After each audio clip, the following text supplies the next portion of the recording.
Prove that root 5 is irrational. ऐसा है कि कोई भी चीज को जब हम डायरेक्ट नहीं प्रूव कर सकते हैं तो हम उसको एक दूसरा चीज मान लेते हैं जो वो है ही नहीं। यानी कि रूट 5 को हम मान लेंगे खुद से कि ये एक रैशनल नंबर है। यानी हम लिखेंगे let root 5 is a rational number. Rational number जैसे ही हमने माना हम इसको लिख सकते हैं that means root 5 is equal to a by b, जहां पे मेरा a is not equal to b, यानी कि a और b दोनों कोई भी एंगल से इक्वल भी नहीं होगा और दोनों को प्राइम होगा। Coprime in the sense and both are coprime. भैया ये को प्राइम वर्ड क्या होता है? को प्राइम का मतलब है ऐसा प्राइम नंबर होगा दोनों जो एक दूसरे के साथ 1 के अलावा कोई भी सिमिलर फैक्टर नहीं होगा, कॉमन फैक्टर नहीं होगा, उसे कहते हैं को प्राइम। यानी कि दोनों का दोनों नंबर बिल्कुल अलग अलग है, कभी भी जिंदगी में एक दूसरे के साथ कटुम कुटुम नहीं हो सकता है। तो जैसे ही हमने इसको माना बोथ साइड अगर हम स्क्वायर कर दे तो ये हो जाएगा 5 is equal to a square by b square, दोनों तरफ हमने स्क्वायर कर दिया। अगर इसको हम बाइसियम कर दे, अगर इसको हम बाइसियम कर दे तो हम लिख सकते हैं 5b square is equal to a square. इसको अगर थोड़ा सा और एंगल को चेंज कर दे तो b square is equal to a square by 5 लिख सकते हैं। 5 राइट हैंड साइड में आ गया तो नीचे चला गया। इसका मतलब क्या हुआ? A square by 5 is equal to b square है, इन द सेंस कि ये ए स्क्वायर कहीं ना कहीं 5 से पूरा का पूरा डिवीजन होगा, डिवाइड होगा। Got it? समझ में आया? तभी तो ये गोटा नंबर बी स्क्वायर निकलेगा, क्योंकि बी स्क्वायर के नीचे तो 5 वगैरह कुछ है नहीं। यानी कि हम कह सकते हैं therefore A square is divided by 5 and divided by 5 and a is also divided by 5। अब तुम पूछोगे कि sir a square divided by 5 हुआ तो a कैसे डिवाइडेड बाई 5 होगा? भाई यहाँ स्क्वायर की बात कर रहा है, मल्टीपल की बात नहीं कर रहा है।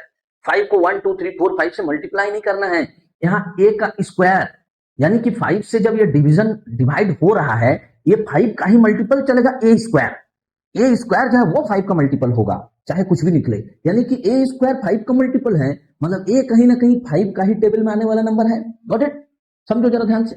तो फिर ए स्क्वायर अगर 5 से डिवाइड होगा तो ए भी 5 से डिवाइड होगा, यानी कि 5 जो है वो ए का एक फैक्टर हुआ कि नहीं हुआ? Got it? That means 5 is a factor of a. इसको तो इतना भी नहीं छोड़, अभी काम करते हैं। ये जो 5b square equal to a square था, इस ए को मान लेते हैं, इस ए को हम मान लेते हैं। क्या मानेंगे भाई? Let a is equal to 5c। क्यों माना मैंने 5c? देखो ध्यान से, मैंने c यहां पे एक नंबर मान लिया, कुछ भी हो सकता है, कोई भी कांस्टेंट वैल्यू हो सकता है, 1 2 3 4 5 6। 5 का मल्टीपल अभी हमने बात किया ना, 5 इज अ फैक्टर ऑफ ए, यानी ए को 5 के साथ कोई भी नंबर को मल्टीप्लाई करने पर ये वैल्यू निकल सकता है ए का, 5 का ही टेबल निकलेगा। ये हमने यहाँ पे बात किया था।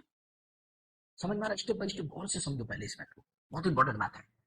ए इज इक्वल टू 5 इंटू कोई भी कांस्टेंट नंबर 1 2 3 4 5 से कुछ भी हो सकता है, इसीलिए हमने यहाँ पे ए को 5c मान लिया, यानी कि 5 का मल्टीपल चलेगा। तो जैसे हमने ए इज इक्वल टू 5c माना, यहाँ पे क्या हो जाएगा जरा देखो, तो ये 5b square is equal to a square है, देयरफॉर हम लिख सकते हैं 5b square is equal to a की जगह पर 5c इसका होल स्क्वायर, एक की जगह पर 5c और स्क्वायर था तो पूरा का स्क्वायर। इतना समझ में आया? इतना जैसे तुम समझ लिए हो, थोड़ा सा हम इसको छोटा करके और एडजस्ट कर लेते हैं। अब देखो जरा ध्यान से, therefore b square is equal to अगर करेंगे 25c स्क्वायर बाई 5, यानी कि 5c square, b square is equal to 5c square. ध्यान दो जरा, अगर हम यहाँ c स्क्वायर निकाल ले तो क्या हो जाएगा? B square by 5। देखो तो जरा यहाँ पे ए स्क्वायर बाई 5 जब आया तो हम क्या बोले थे?